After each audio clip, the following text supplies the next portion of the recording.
Thank you. And we stepped out a little while ago to eat some lunch and walked across the road, and that kind of brought this poem to mind too. That doggone wind flying through here, it was pretty blustery. I bet it'll be bright and sunny tomorrow. Oh, dry. Yeah, tailwind, yeah, warm, dry. And I wrote this poem with the help of Mike Moutoux. He sent me the first lines. He says, you write the first verse and I'll write the second. We starts passing them back and forth on email. That modern technical thing that's essential to every cowman. And it started slowing down on my end. I'd send Mike one and boy, he'd fire one back. And then I'd stumble around for 2 or 3 weeks. You ever done that, Les? And then ship him another one back. And it was about a heifer, first calf heifer. And we were trying to get that calf born, but finally, after several months, Mike finally says, you know, I'm going to check it to you. You know more about this than I do. He says, I'm just going to let you take over and you finish this poem, but do us a favor and get that calf on the ground before that heifer dies of old age. So this is the end result. And I sure owe Mike a big thank you for helping me with this. It's called The Cowman's Lot. 2 on the ground at the end of the day and a heifer waiting for night. Front's moving in with the clouds thick and gray and her back's getting swollen and tight. Still in the saddle where he'd been all day, knowing sure tonight things will freeze. Looked at the clouds like folks do when they pray. Lord, what makes them pick nights like these? Well, he hazed her out from the rest of the cows and into a dry cabin pen and scattered straw he'd saved for times such as now in a shelter and out of the wind. Unsettled and restless, the young cow paced. He'd seen this in cabin before. She'd delay if he remained in her space, so he backed off and gave her some more. Well, the first flakes to fall were wet and wide space. It was a warning, for soon they fell quicker. Wind and dark were neck and neck as they raced, and the cowboy pulled on his slicker. He thought about supper, a wife who'd worry. She'd watch for his truck at the gate, and he, with a heifer, no man could hurry, and decided supper could wait. You see, most cowmen at the end of the day would likely reflect on this spot. He asked for this job, and it weren't for the pay. It's the love of a cowman's lot.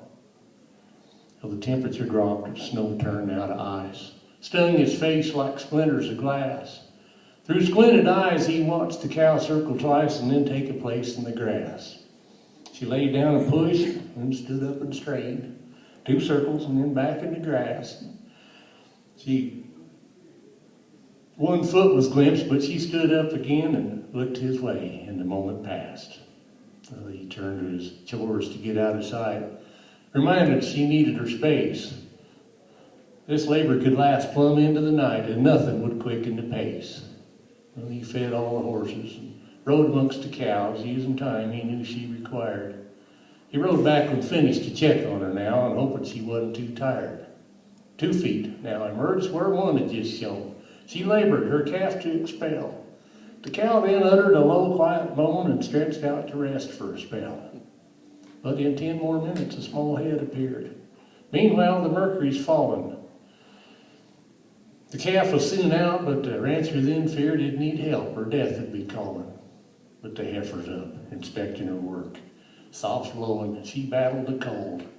Nuzzled and licked, that calf shivered and jerked, and the man marveled his instincts took hold.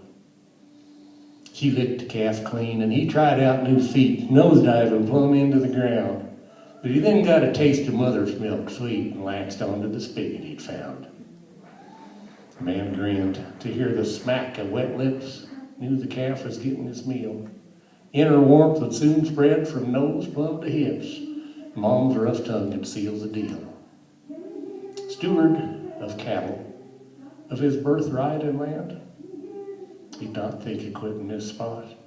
He's there if needed to lend her a hand, the best friend this young cow's got.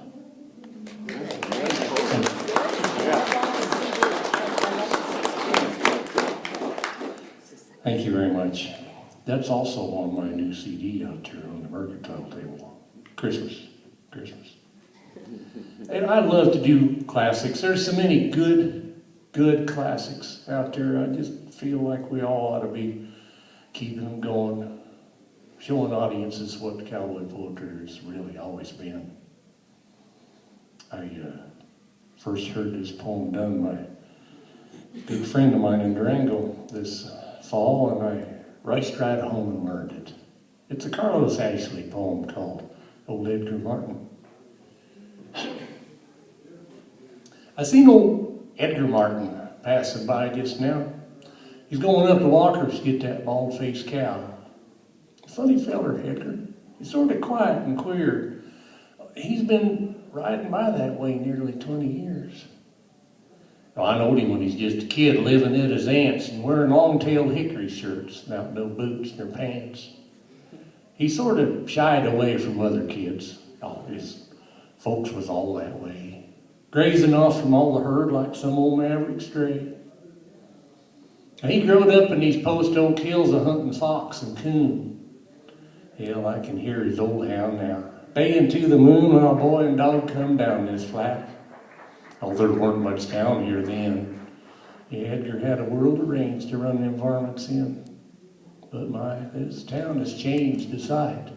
It ain't the same at all. What they've put in city waterworks and built a city hall. And Edgar's changed a heap himself. And he ain't quite understood that all the things he's honing for are gone, and gone for good. I reckon Edgar's 65. A little feeble, too. He never took to no one trade. There ain't much he can do.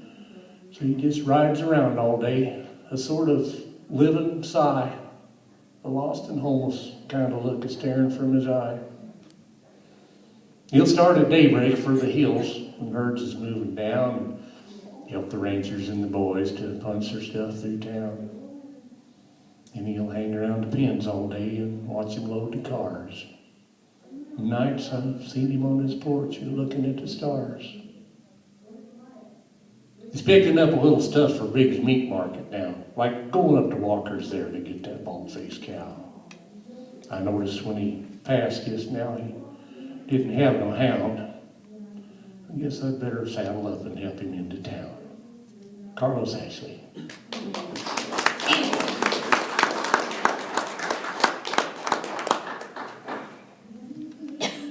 Les, have you ever roped a bear? Now be honest. This is Sunny Hancock's bear tale. I've told that one the time. Yeah, a lot of us have. I was up in the Sycam Black Hills camp, working for the old Z Cross. Now this is my own piece of country. I was cook and crew and boss. The afternoon of that year was coming on, as I recall, meaning summer had hit the cap rock and slid right down into fall. The days was warm and pleasant, though the nights was kind of sharp, but I had a nice snug little cabin to keep the cold wind off my tarp. Aspen leaves was turning yellow and bees was buzzing around the hive, and it's just one of them there days, and it was great to be alive. So I'm riding out that morning, looking out beneath my hat. Figured I'd make a little circle down towards Silver Dollar Flat and maybe brand some big slick yearling with the address of this farm, because I sure did need to limber up my old stiff roping arm. And I've been just sort of traveling down this little open draw when I come around the corner, and I was amazed at what I saw. I pulled my horse up and sat there gawking. My eyes went plumb agog, because there was this big old brindle he-bear digging ants out of a log. My old heart commenced to pounding, and I couldn't get enough air. I knew I'd never have a better chance to rope myself a bear. Well, I tried to jerk my rope down, and my horse began to dance, but hell, old Bruin hadn't noticed us. He's still busy digging ants. And I got my rope tied hard and solid and said me a little prayer, let out a cowboy war whoop, and built right to that bear. Now, that beast seen us coming, and he beat it through the trees, and there weren't no moss a-growing on him. He sure did split the breeze. But I pulled right in behind him, and like that Bible story told, I cast my bread upon the water, and it come back 1,000-fold. Well, I pitched the slack right at him, and I turned my pony neat, and I heard him grunt as he hit the ground when I jerked him off his feet. I told him toward the timber just the way it should be done. Hell, there wasn't nothing to it. Roping bears is lots of fun. Now, in the timber, I got busy dodging limbs and brush and such, and I ain't had time to check up on my cargo very much. But I'm going to start off by breaking him the lead, or at least that's the way I hope. When I glance back and hear that bear comes hand over hand right up my rope. Well, things is looking different now, so I tells him, okay, Bruin, I'm going to start paying more attention to this little job I'm doing. Now, I'll just zig and zag and circle some, and you just follow me, because you're about to meet your maker on some big old jack pine tree. Well, I zigs and zags and circles, but it seems to no avail, because next time I check, old Teddy's right behind my horse's tail. And about that time, my pony give a funny little jump and hear that bear come up that rope and right across his run.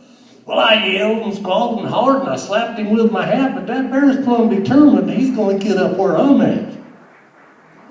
Now, I've known a lot of people in the hills and on the plains, and nobody's ever told me I was overblessed with brains. But it didn't take no Einstein with no special high IQ and no call from God to tell me what that bear is going to do. And I know a coward's way out is a bad one in anybody's book, but that's the route left open now, and that's the one I took. I just bailed off, checked it to him. But a big rock broke my fall. I says, oh boy, it appears to me like you just bought it all. And as they went crashing through the timber, well, I realized, of course, I'd just lost a damn good saddle and the company'd lost a horse. And how's a man to tell it with the bosses standing there that you just took a plumb good hoss and saddle and give them to a bear? Well, these thoughts and more, just like it was drifting through my mind as I went limping down that cow trail trying to leave that wreck behind. My clothes were sort of tattered and I lost some chunks of hide, but my body wasn't aching near as much as was my pride. And then I heard a noise behind me, and the sound began to swell back from where I just come from. And as I wondered, what the hell? Here come my pony stepping lively down the slope. That bear's up in my saddle, got a loop built, swinging my rope. Sunny Hancock. Thank you, folks.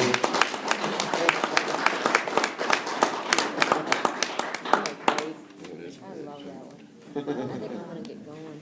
Time is It's 4:30. Yeah.